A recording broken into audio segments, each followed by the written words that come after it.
Welcome to my top 5 films of 2020. I'm going to run through my favourite films this year, what I liked about them, what I didn't, and let's just get into the list. At number 5, it's Black Widow. Finally starring in her own MCU movie, Scarlett Johansson re-portrays Black Widow. And we were wondering before the film, was this going to be a prequel? How was it going to set it up? So as we learned in the film, the Soul Stone becomes a person and it revives Natasha. Natasha then has to do battle against the Egg of Thanos.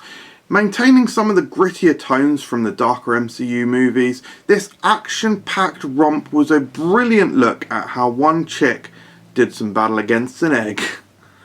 At number 4, it's Ghostbusters Afterlife. I was really keeping my fingers crossed that this was going to be an incredible film, and it lived up to expectation. Taking a sidestep from the 2016 awkward all-female reboot of Ghostbusters, this continues the timeline of the original films, taking a thought-provoking and in-depth look at purgatory and what this means for those trapped within it. A much more intellectual film than I think many of us were expecting. The performances were incredible and at times the film was very hard to watch, albeit the tone of the film came off the rails a little bit in the third act with the introduction of the 16-breasted poltergeist.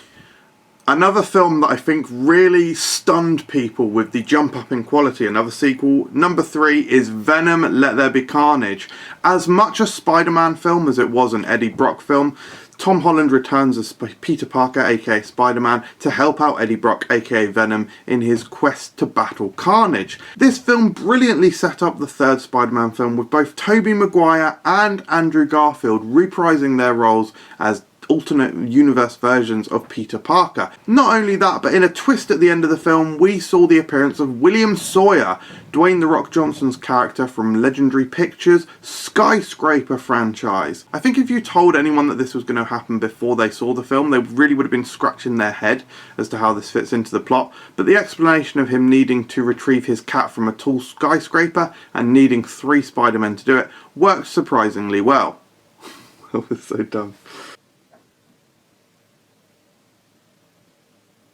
At number 2 is another Marvel film, and it's Marvel Studios' Eternals. Whilst a visually stunning and arrestingly beautiful film, I think the biggest surprise is Marvel's new direction with this film, in that, very much like the title itself, it doesn't end, it goes on forever. For myself personally, I just stream it in the background, I pause it, then I go about my day, and then in the evening we will watch it on like triple speed to catch up, and then we'll pause it. And yeah, it's absolutely brilliant so far, I'm loving it. It is obviously a little bit long, you can't really talk about this film without talking about the length.